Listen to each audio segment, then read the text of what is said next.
देखिए, जो सिंधु नदी का जल का समझौता हुआ था, ये अपने आप में एक अलग प्रकार का उदाहरण था जिसमें majority of water share Pakistan को दे दिया गया, डिस्पाइट द फैक्ट कि वो हम पर निरंतर आक्रमण करता रहा।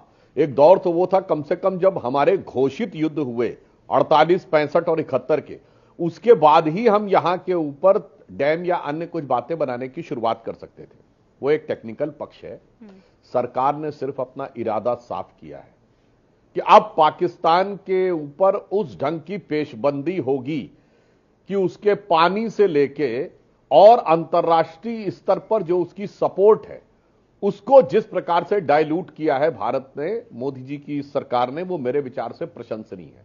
एग्जाम्पल के लिए अमेरिका, रूस, और वो तो हमारे साथ है ही, चाइना ने भी इस आतंकवादी हमले की निंदा की है। और उससे अधिक महत्वपूर्ण बात है कि अरब और ईरान ने भी भारत का समर्थन किया, इस आतंकी हमले की निंदा की है। यानी अगर अरब और ईरान, ये दोनों जो है मुस्लिम वर्ल्ड के दो पोल्स हैं।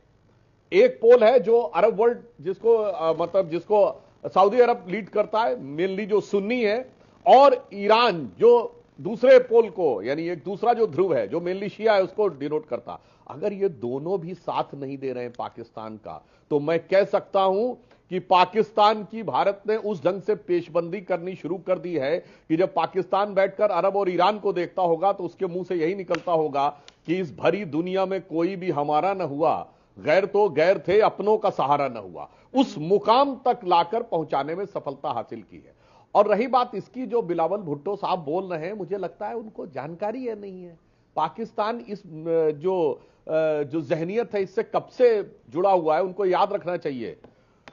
उनकी मदर बेनजीर भुट्टो जी ने, हमें याद है, हम लोग उस समय पढ़ते थे, स्टूडेंट थे, 1990 में पाकिस्तान की नेशनल असेंबली में चीख कर कहा था कि हम हिंदुस्तान से लड़ाई लड़ेंगे और चाहे 1000 साल तक हम लड़ाई लड़ेंगे, चाहे घास की रोटी खानी पड़े।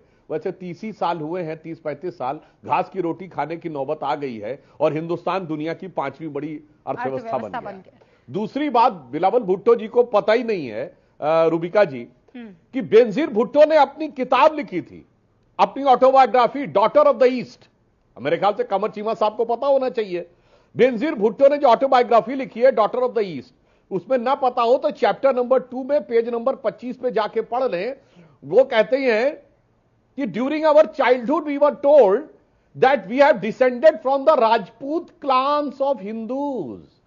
बिलावल मियां, आपका पानी और आपके रगों में दौड़ता हुआ खून दोनों ही हिंदुस्तानी है। कहां खाम में हवा में लट्टे बाज रहे हो मेरे भाई?